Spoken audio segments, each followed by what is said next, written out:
Hello ladies and gentlemen, and welcome to our BKB Wool Market Report. Morning, Jacques. Morning, Leon.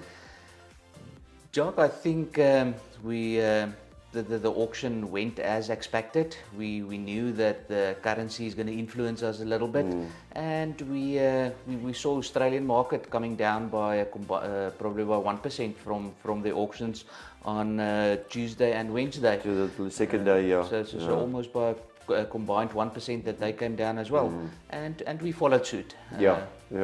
Obviously we knew it. What's a bit disappointment? It's on the cardings. Yeah. That pulled back, and we've seen, well, they were expensive the last 2 weeks, but yeah, I didn't know that they're going to react that harsh on it. Yeah. I think we actually on the cardings we actually outperformed Australia during the last 4, 5, 6 weeks. Our cardings actually kept their momentum and kept it well. And now suddenly on this week we saw some the cardings coming down. The white wools kept their levels, so that's a good sign. If they can keep their levels, and there's more of it coming through now. The next five sales, you're going to see volumes of that. Yeah, no, definitely. This display boxes is full of your normal white wools. Yeah, and 21, 22, 23 micron. Yeah, definitely. The other thing but that's a specific line, specific types. But there's a 16 microns and finer. So you have these one or two that's up there, and the rest is keeping on the levels. A little bit a more difficult market to quote as well. Yeah. Well, it's a niche market. Yeah. You can see where standard wool comes in on it. Yeah. There's 2 other buyers try to get on that. Yeah. And standard wool just pushing him out. Yeah. So, and it's going to Italy. It's going to Europe. So that's a market that's constant. It's there on your top 10 prices. Whatever the top 10 were, 260 rand. And I assume.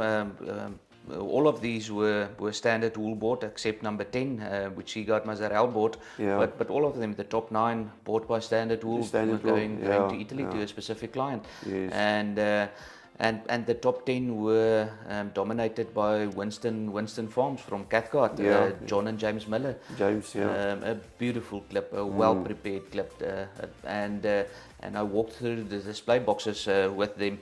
It's really nice to see the amount of effort that they actually put into their clip and the passion they have for the wool. So and the passion is reflecting through to the prices. The price they're getting for it, 264 for 15.4 BFFH, and so it goes on 220, 210, 200. Quite a few lots of 200 rand. Another clip there is Joanne Weber. The same thing. The same. And it was the same privilege to walk through the display boxes with her as well. The same passion and then we know why we're doing what we're doing if we're walking through the display boxes with clients with that amount of passion. We're saying it every week that if you put effort in your classing, effort in your breeding, it pays off, especially on a difficult market like yesterday. That's where you're going to get the premium on it. So it's going to be a difficult one, and like everybody tells me, the buyers, there's not a light in the tunnel for the next 2-3 weeks. I think we're going to end up the season like that. That's more likely. Probably going to keep these levels for a while. I think so. Next week, a little bit of a bigger auction. So we're starting to get close to the 3,000 lots levels. So probably our last one-day sale next week, and then we're probably going to go into Tuesday, Wednesday sales. For the remaining of this year. But so next week, a nice big auction, and we will have a market report ready. And thank you for watching. Thank you.